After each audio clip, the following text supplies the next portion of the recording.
Guys, this is Sheikh Sabir and welcome to Sheikh Brandon. Right now আমি আছি ভাঙাতে আর এখন আমি আপনাদেরকে রাইড করে দেখাচ্ছি CF Moto 300 SR।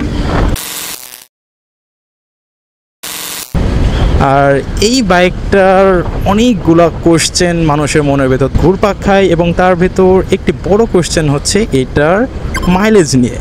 সো অনেকেই এটার মাইলেজ সম্পর্কে জানে না এবং তেমন কোনো বেটার ইনফরমেশন নেই অনলাইনে যে এটার মাইলেজ রিয়েল লাইফে কত দেয়।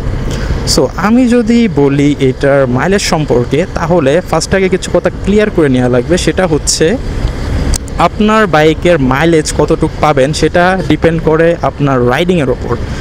আপনি যদি এই বাইকটা অল্প স্পিডে বা হাই স্পিডে যদি রাইড করেন সেটার উপর ডিপেন্ড করে যে আপনি মাইলেজ কত পাবেন। আপনি সিটিতে বা হাইওয়েতে যদি রাইড করেন সেটার উপর ডিপেন্ড করে আপনি মাইলেজ কত পাবেন এবং আপনার ফুয়েল কেমন সেটার উপর ডিপেন্ড করে যে আপনি মাইলেজ কেমন পাবেন।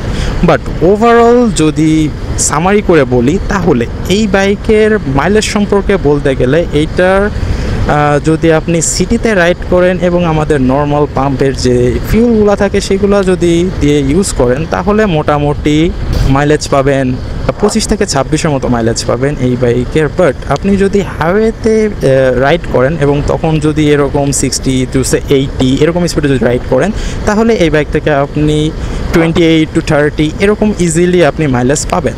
হ্যাঁ, এখন অনেকের কাছে মনে হতে পারে যে মাইলেজ তো খুবই কম। না ভাইয়া, খুবই কম না। কারণ কেন, এটা একটা higher CC sports bike.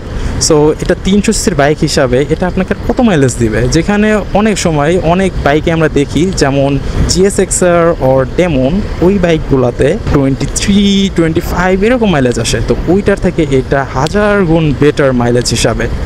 So এই জন্য বলবো যে এইটার মাইলেজ সম্পর্কে যদি বলতে হয় এভারেজে এরকমই মাইলেজ পাবেন, সিটির ভিতর 25 to 26 এরকম এবং হাইওয়েতে 28 to 30 ইজিলি, আর একটু বেশিও পেতে পারেন হাইওয়েতে। তো যাদের কনফিউশন ছিল এই বাইকের মাইলেজ নিয়ে তাদের আর আই থিঙ্ক আর কোনো কনফিউশন থাকবে না। সো আজকের ভিডিওটা এই পর্যন্তই। আল্লাহ হাফেজ।